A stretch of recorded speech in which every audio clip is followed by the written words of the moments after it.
नेपाल की सियासत में इन दिनों एक ही नाम गूंज रहा है और वो है बालेन शाह। कल तक जो युवा अपनी उंगलियों पर रैप की धुन नचाता था, आज वो नेपाल के बड़े बड़े दिग्गजों की कुर्सियां हिला रहा है।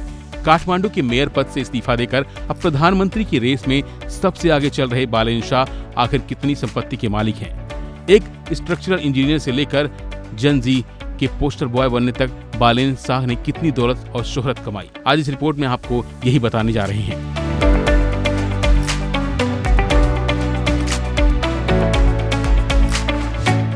बालेन शाह ने साल 2022 में निर्दलीय उम्मीदवार के तौर पर काठमांडू के मेयर का चुनाव जीतकर सबको चौंका दिया था। मेयर बनते ही उन्होंने बुलडोजर वाली छवि अपनाई। भ्रष्टाचार के खिलाफ जीरो टॉलरेंस और अवैध कब्जों पर उनकी कार्रवाई ने उन्हें युवाओं का हीरो बना दिया।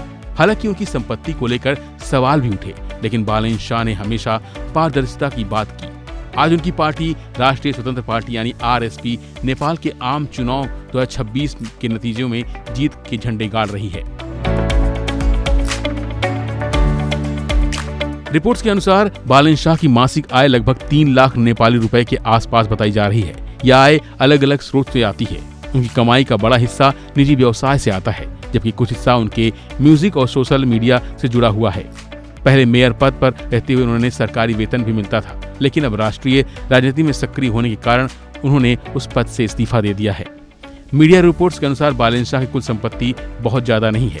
विभिन्न रिपोर्ट्स के मुताबिक बालेन शाह की नेटवर्थ लगभग 5 से 6 करोड़ नेपाली रुपए के आसपास बताई जाती है। भारतीय मुद्रा में करीब 30 से 35 लाख रुपए के बराबर होती है। यह आंकड़ा 2025-2026 की उपलब्ध रिपोर्ट्स के आधार पर है। इंटरनेट पर कुछ जगह उनकी संपत्ति करीब $3 मिलियन बताई जाती है, लेकिन अधिकतर विश्वसनीय सूत्र इस दावे की पुष्टि नहीं करते हैं। बालेन शाह की नेटवर्थ मध्यम वर्गीय है। नेपाल के राजनीतिक लीडर्स में यह कमी है। वे युवाओं के लिए चेंज का सिंबल है, न कि दौलत के। अगर आरएसपी की सरकार बनी तो उनकी पॉलिसी पर ज्यादा फोकस रहेगा, न कि पर्सनल वेल्थ पर। ऐसा खुद बालेन शाह का कहना है। 35 साल के बालेन शाह ने नेपाल की पुरानी पीढ़ी के नेताओं को कड़ी चुनौती दी है। चुनाव के नतीजे बता रहे हैं क्योंकि पार्टी बहुमत की ओर बढ़ रही है। क्या एक रैपर इंजीनियर नेपाल की तकदीर बदल पाएगा और क्या उनकी बढ़ती संपत्ति उनकी सादगी वाली छवि पर भारी पड़ेगी? ये तो वक्त ही बताएगा। फिलहाल के लिए बस इतना ही।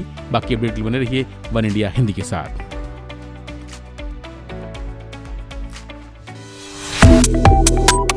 Subscribe to One India and never miss an update.